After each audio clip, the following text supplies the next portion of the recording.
আসসালামু এভরিওয়ান, আজকে আমি বানাবো লাউ আর মাংস। দেখো, গরম মশলা দিয়ে দিলাম, তেজপাতা দিয়ে দিলাম,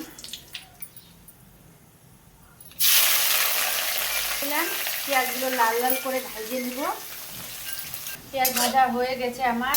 এখন আমি আদা রসুনের পেস্টটা দিয়ে দিলাম, হলুদ, লবণ, লঙ্কা গুঁড়ো সব কিছু দিয়ে দিলাম।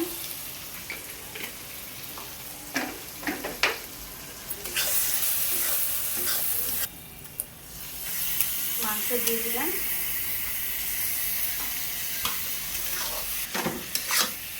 সব কিছু দিয়ে দিয়েছি। এখান থেকে জল বের হয়ে যাবে, পেঁয়াজের জলটা। কতটা জল বের হয়েছে, পেঁয়াজের জল সব।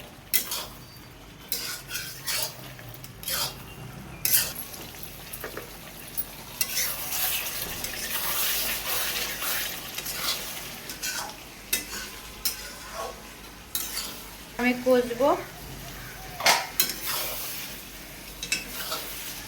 ভালো করে কষে নেব। মাংস যত ভালো করে কষবো তত টেস্ট। সব পেঁয়াজ কষলাম, একটু কষা মাংস নিয়ে নিব, তারপরে আমি লাউ আলু সব কিছু দিয়ে আবার কষবো।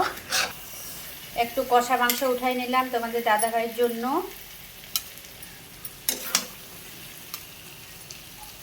অনেকক্ষণ থেকে কষলাম, এখন লাউ আলু সব কিছু দিয়ে দিলাম, দিয়ে আবার কষবো।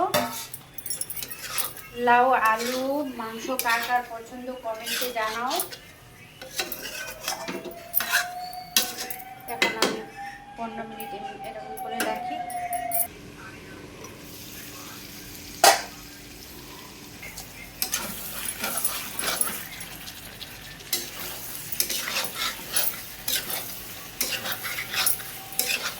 লাউ মাংস অনেকক্ষণ থেকে কষলাম, এখন আমি জল দিয়ে দেব।